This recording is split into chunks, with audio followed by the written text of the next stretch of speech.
Olá pessoal, sejam todos bem-vindos. Nesse vídeo nós vamos falar da análise contábil e fundamentalista da empresa Infracom, que é uma empresa aí que trabalha aí no meio do e-commerce. Vamos falar do balanço patrimonial, demonstrativo do resultado do exercício e um pouquinho, meio que um pouco superficial do fluxo de caixa, verificar como que foi a geração de caixa ou não, né, em caso aí da diminuição do volume de caixa em relação ao período anterior. Começando aqui com o balanço patrimonial da empresa, que é dividido em ativo, passivo total e patrimônio líquido. A empresa hoje, aí, nos últimos trimestres, ela teve. O volume que ela tem de dívidas é maior do que ela tem de ativo. Ativos são todos os bens e direitos que a empresa tem a receber. Caixa, contas a receber, direitos de crédito de imposto. Então aqui a gente consegue verificar ativo imobilizado. Então hoje a empresa ela tem um pouquinho mais de dívidas do que ela tem de ativo. Então se a empresa quisesse liquidar essas dívidas hoje, ela não teria capacidade suficiente para poder honrar esses compromissos. Até aqui o patrimônio líquido, que é o capital investido pelos sócios e acionistas, está no patamar negativo, ou seja, o dinheiro que foi investido pelos sócios e acionistas foi praticamente aí corroído nos últimos períodos. Bom, a gente tem aqui o ativo circulante, que são os bens e direitos que a empresa tem a receber. É um subgrupo dentro do ativo, mas os bens e direitos que a empresa tem a receber no curto prazo, ou seja, nos próximos 12 meses. Que é o caixa equivalente, contas a receber e o estoque. O estoque, como que é uma empresa prestadora de serviço, ela não tem.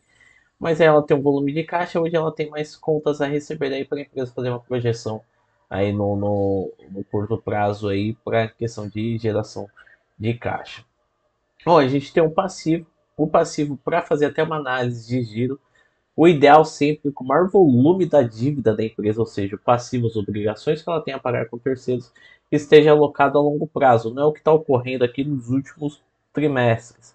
Hoje, a empresa tem mais dívidas a curto prazo do que a longo prazo.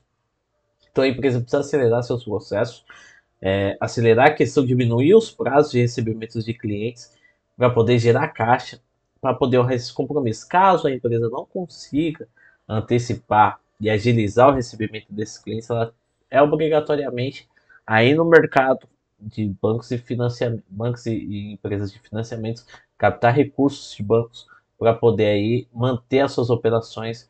Mas é uma situação muito perigosa, assim, a empresa acaba se enrolando, se complicando, para poder pagar essas dívidas, vai virando uma bola de neve.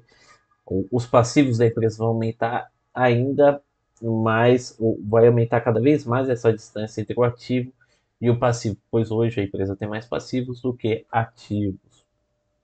Empréstimos e financiamentos é um subgrupo aqui, está dentro do passivo, mas aí eu separei porque uma empresa aí, pelo que eu verifiquei, ela está precisando de caixa para poder honrar esse compromisso que hoje a empresa tem mais dívidas do que ativos. Também está numa situação preocupante. Hoje, o maior volume de dívidas da empresa de empréstimos e financiamentos está alocado para ser pago aí nos próximos 12 meses, ou seja, o curto prazo. Vamos falar um pouquinho de resultado, volume de vendas, questão de lucratividade ou prejuízo da empresa. Questão de volume de vendas vem numa tendência de alta. O resultado bruto também no último trimestre teve um aumento bem positivo.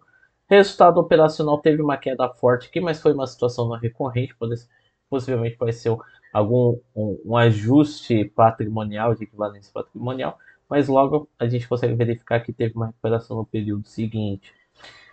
E vem mantendo aí no último trimestre também o resultado foi bem parecido com o trimestre anterior. A gente tem o lucro do prejuízo do período também, está bem parecido com o resultado operacional, teve essa queda aqui brusca, mas foi uma situação não recorrente, logo a empresa se recuperou e vem mantendo esse patamar daqui, um prejuízo bem pequeno, mas vem mantendo um prejuízo. Questão de fluxo de caixa, que é dividido em operacional, investimentos e financiamentos. Os três estão negativos, ou seja, a empresa está perdendo um caixa enorme, gigantesco.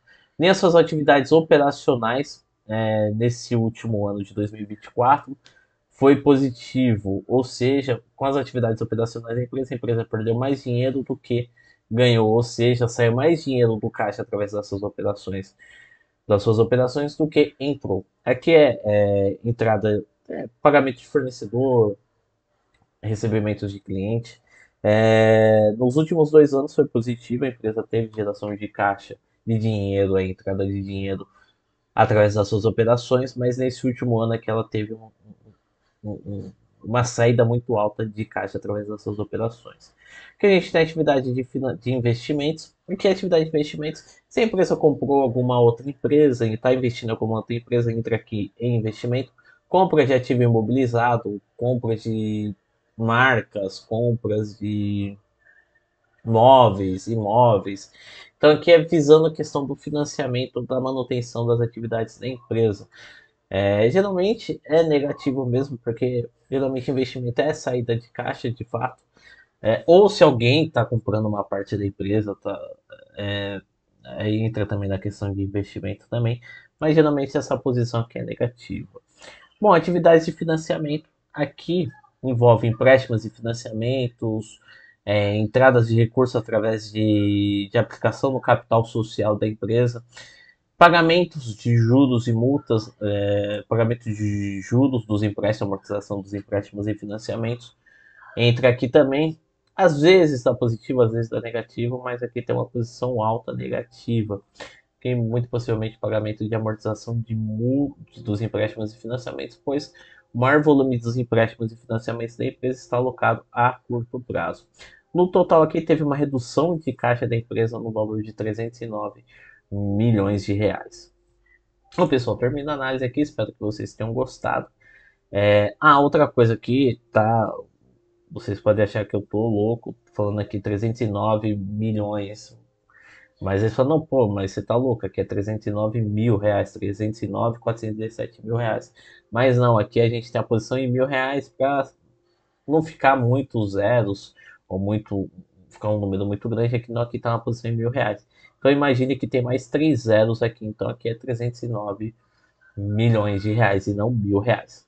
Bom, pessoal, termina a análise aqui. Espero que vocês tenham gostado. Quem puder estar se inscrevendo no canal aí já contribui demais para a continuidade do projeto.